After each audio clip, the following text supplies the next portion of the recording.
Well, I know some guys have been waiting for this video for a long time.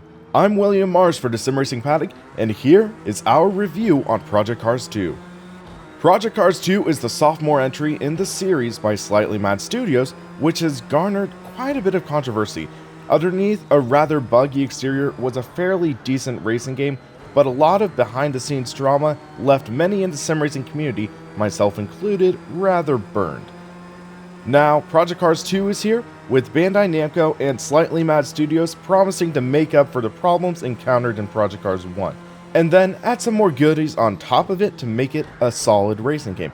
Now the big question is, has it delivered on their promises? Well, it's a little complicated, but for the most part, I'm gonna say yes. Project Cars 2 is a very solid progression from its predecessor, and they've fixed a lot of the issues I encountered in Project Cars 1. Let's start off the review with a lot of what people are wanting to know. The most notable improvement I would say there is in Project Cars 2 is the physics. Now, the cars actually feel like they have a life to them, they feel livelier, and what you would expect. Project Cars 2 ships with two default setups for the car, a stable setup, which is on the more forgiving side, and then a loose setup, which is faster, but more on edge, arguably requiring more skill to drive. Car setup options are aplenty for the cars, and you can tweak a lot with them. For people who don't have on-hand knowledge of setting up the cars, you can utilize the new feature of the Race Engineer, which really does come in handy. You tell the engineer what's going on, and then the crew will adjust the car to try to help you.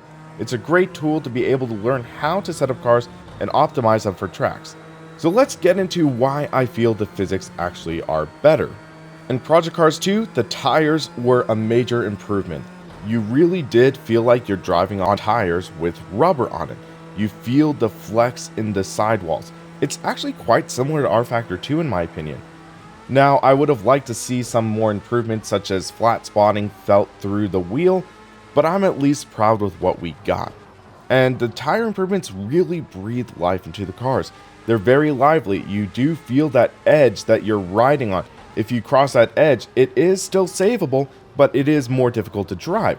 So if you're riding on that ragged edge, you are going to be flirting with disaster, but it is still pretty solid. Another improvement I want to thankfully mention is in the form of the sounds in Project Cars 2. P-Cars 2 has a far better sound mix than Project Cars 1. The original sounds were rather painful to listen to at times, with the shifting sounds being one of my top complaints for the title. This has thankfully been fixed in Project Cars 2, and it really does help a lot. The cars sound better, the mixing's better, and that really does add to the immersion factor. Project Cars 1 was known for being one of the better looking racing titles on the market, and Project Cars 2 is no exception. The title's definitely a looker, especially in poor weather conditions. In the rain, that's when the graphics really shine. The raindrops appearing on the windshield and how the wipers move them away looks beautiful, beat out only by possibly Drive Club on the PlayStation 4. Seeing the water on the track and the large puddles also immerse you in the driving experience. And speaking of puddles, let's talk about that for a minute. Project Cars 2 weather and track system is called Live Track 3.0. Do not ask me what happened to Live Track 1.0 or 2.0, because I don't really know. Some of the main benefits of Live Track is that it is dynamically forming. So when it rains, the puddles form dynamically in the spots that are lower, and it works really well actually. You have to definitely be careful driving on wet track because you don't want to hit those puddles, because if you do, you are going to aquaplane and likely spin out. So that adds a whole new element to driving where you have to memorize where the puddles are on the track to avoid them. Now let's talk about the career mode. The career mode has seen improvements over the first title and is even more fleshed out.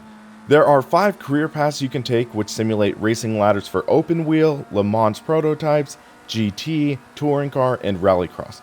As you progress in a career, if you are itching to try something new, you can also get the opportunity to switch career paths as well. Invitational events have returned as well, giving you opportunities to take part in one-off events. However, one difference is in Project Cars 2, you can also repeat those events. In addition, there are now manufacturer events, which open up to you as you show your loyalty to a specific car manufacturer. The career mode is definitely solid and a lot of fun. However, there are some questionable choices, in my opinion. Most notably, I have a couple gripes with the career progression for open wheel cars.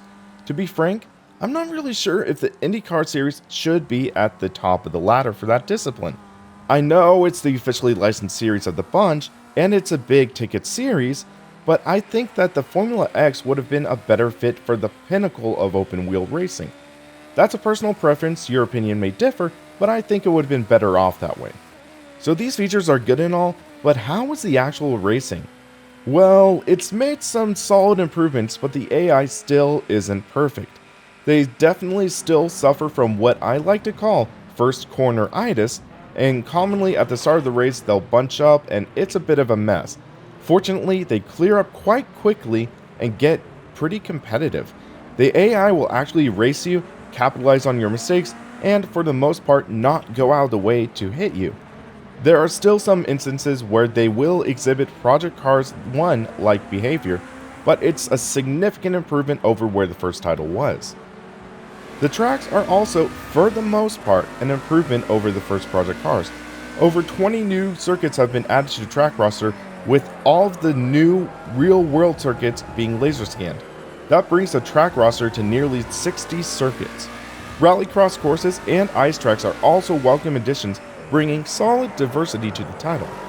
Racing rules are, again, for the most part, solidly implemented into Project Cars 2. The new Rallycross racing, for instance, requires you to take a Joker lap during the race. However, it's slightly disappointing that the Rallycross events are just single races and not multi-heat qualifiers and then the main event. But, I'll take what we got. I think one of the main disappointments for racing rules, though, comes in regards to modern open-wheel racing. With the Formula A, which is supposed to simulate real Formula 1 racing, there are no rules governing the use of the DRS system. In real-world F1 racing, you have to be within 1 second of the car in front of you by the time you hit the DRS detection zone to be able to deploy it in the DRS zone. In Project Cars 2, you can use DRS whenever you want, even if you're the leader in that race. That somewhat defeats the purpose of the strategy of DRS in my opinion, and is even frustrating at times. Another thing that's slightly weird as well is how the stock cars handle oval racing. At Texas and Daytona, they handled the starts accurately with the standard double file restart. However, at Indianapolis, they elect to go 3 wide for the start of the race, which is how the Indianapolis 500 for Indy cars is started. In addition, no yellow flags in oval racing means that Project Cars 2 is definitely less than ideal for oval racing fans, which is disappointing because the Ford Fusion Cup car feels surprisingly decent. And this brings me to one of the main disappointments I have in Project Cars 2, and I'm going to call it the Toka Effect. If you guys remember back in the day, Codemasters, before doing Grid, had race driver Toka, and that was sort of the touring car racing title, but also they brought in a lot of other series as well. In Toka Race Driver 3, you could even drive monster trucks. However, for each of the series, it was fairly limited. You didn't have the full racing rules, you didn't have all of the elements of driving those cars accurately. So it was sort of the jack of all trades, master of none. And I feel it's almost a similar way with Project Cars 2. In terms of rallycross, endurance racing, and other series that race on the road, the racing rules and elements like that are very well done.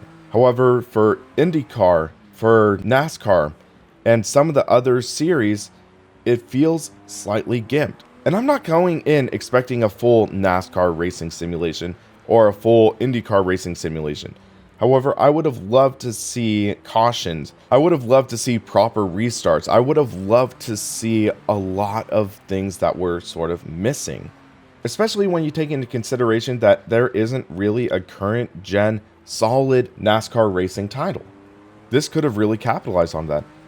However, I feel it's similar to what happened with Gran Turismo 5. It had the series, but it sort of left you wondering why. However, for the series that Project Cars 2 accurately simulates, it does it really well. Endurance racing.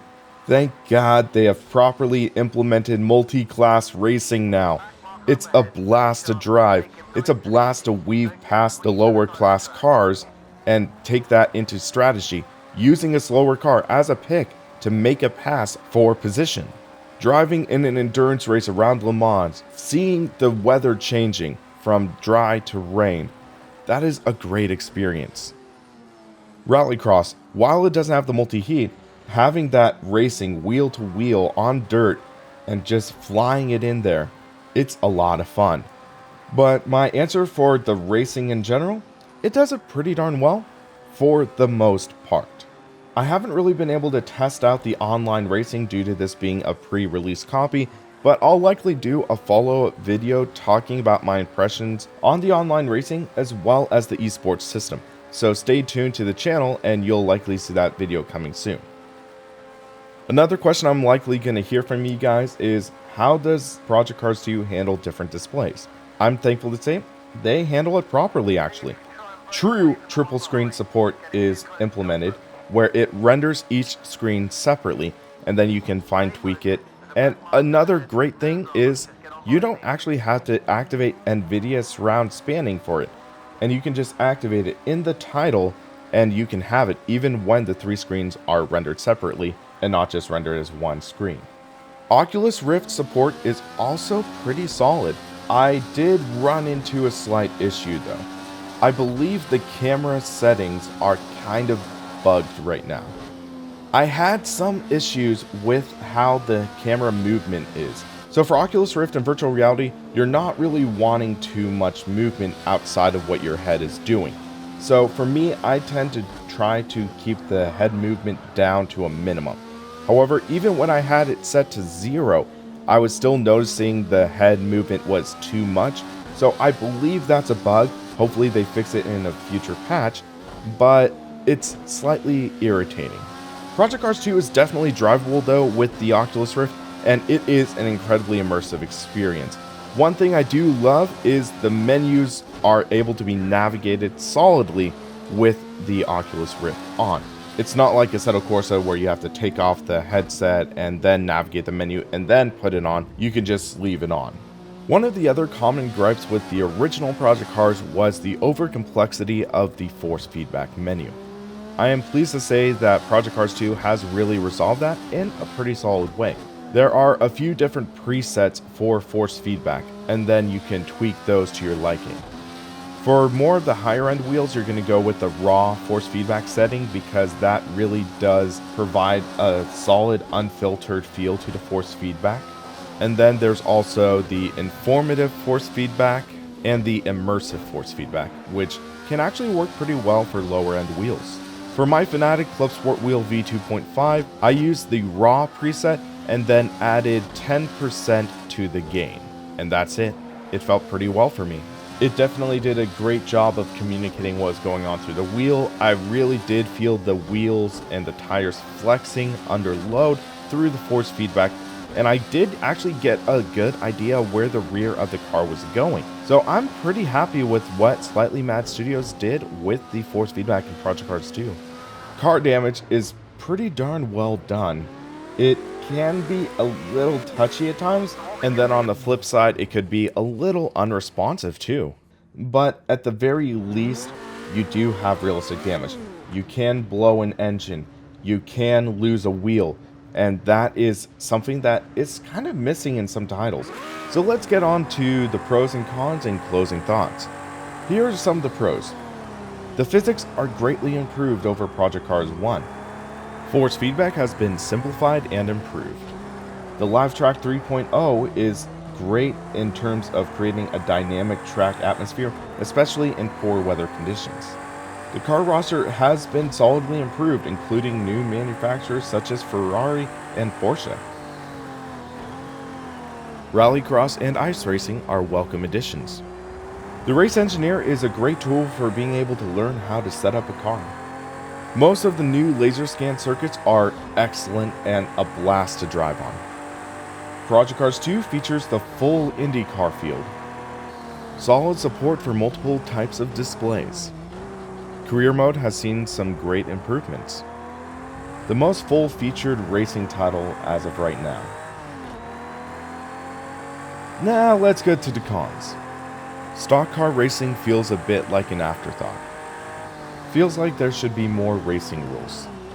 The AI, while seeing some major improvements, is still sometimes erratic, especially in the start of a race. Still has some minor bugs that detract from the overall experience. Certain car classes, like oval racing and drifting, feel very limited in car rosters. Now let's get to the question that everyone's been waiting for. Do I recommend Project Cars 2? Well, I have to ask a question for you guys. What kind of racing are you looking for? If you're looking for a solid endurance racing title or lowered down open wheel racing, then yeah, I would recommend this fully. This is definitely one of the best endurance racing titles out there. It really does provide an immersive experience, and it has some solid tracks.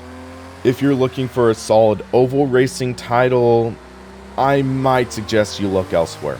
With only 3 oval tracks and limited racing rules for oval racing, it's quite lackluster. I would have loved to see them put more effort into the oval racing and have that element more fleshed out. If you're a rallycross fan, I'd say take a look. I'd say if you enjoy asphalt racing as well, then you would love Project Cars 2 with that diversity. But if you are buying it exclusively for a rallycross title, it's a little light on content as well. But in general, I'd say Project Cars 2 is definitely one of the most fleshed out racing experiences you can get, and I've really enjoyed it so far. It really has made up for a lot of the mistakes that Project Cars 1 made, and it feels a lot more like a polished racing title. That's not to say it's perfect, it is nowhere near perfect, but at least it's definitely more enjoyable than my experiences with Project Cars 1. Slightly Mad Studios and Bandai Namco really did a proper sequel, and I'm happy for that. So I hope you enjoyed my review on Project Cars 2, and I would love to hear your thoughts. Also, if you like this video, please hit that like and subscribe button down below and help keep us on track. For the Sim Racing Paddock, I'm William Mars, and you have a great rest of your day.